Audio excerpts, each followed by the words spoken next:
Gibberish. Today I'll be talking about Galicia. Galicia is a autonomous region in northwestern Spain. It is a part of Spain and has been a part of Spain's very, very long time. Very, very long time. The Galician language is a Western Ibero-Romance language, so not a Celtic language whatsoever. However, the Galicians themselves are ethnically Celtic, so very similar to the Irish, and so on and so forth.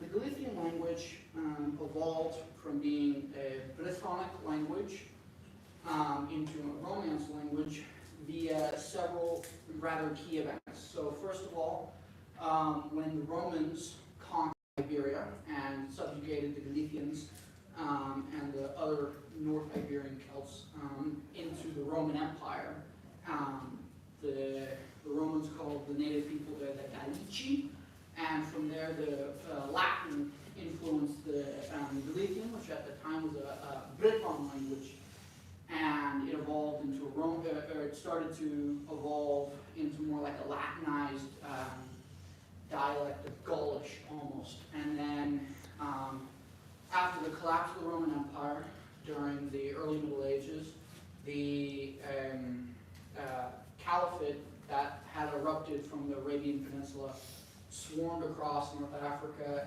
and conquered much of Iberia. They called the territory of Iberia Al-Andalus, which is still a state in Spain today. It's the southernmost state in Spain. And so, just like all the other Iberian languages, except for Basque, because they were essentially unconquerable because they lived in mountains, the Muslim influence on the Galician language, just like all other Iberian languages, changed it rather significantly. So all the languages in the Iberian Peninsula went from kind of like a Latinized Gaulish sort of thing and started to get its head flipped, started to turn on, it got its flipped on its head almost, and turned into more of this Latinized Middle Eastern language almost.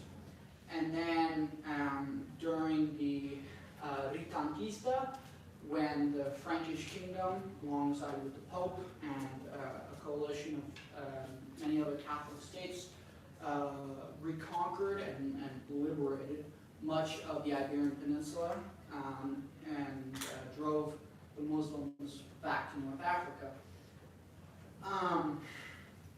and the Middle East. And and then from there, the Spanish kingdom formed after it had entered a union with Castilla and Aragon via marriage, and then from there it went about conquering the entirety of Iberia except for Gibraltar, Andorra, and Portugal. Galicia was no exception and fell under Spain, the Spanish kingdom, very, very fast.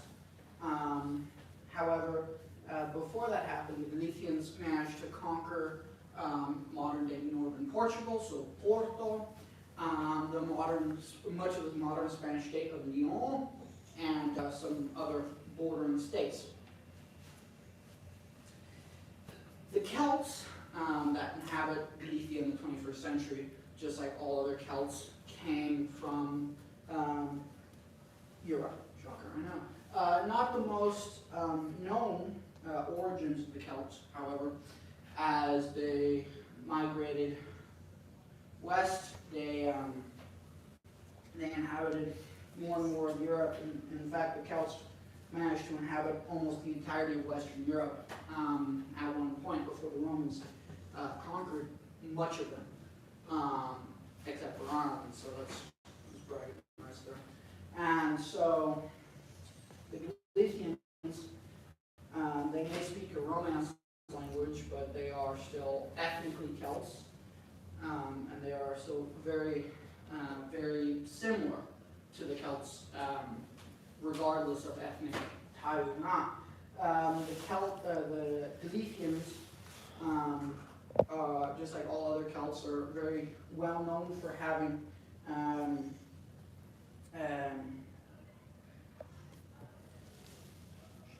very Celtic symbols thrown about randomly.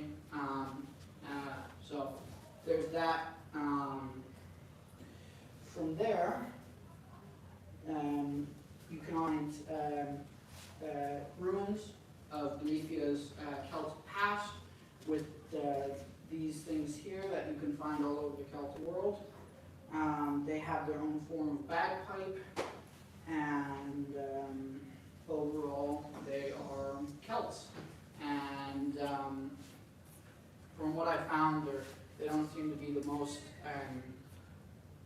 wanting of full independence from Spain, but also my Alexa is not the most trustworthy source in the world, because it seems to just pull stuff out of its culo 24/7.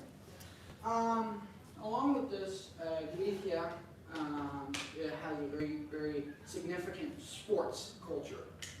Soccer is, of course, the main sport in Galicia, like it is for much of Europe and, for that matter, the world. However, the Irish sport of Gaelic football has become increasingly popular in Galicia, so much so that the Galicians even have their own league that branches off from the GAA, which is cool. And so, yeah,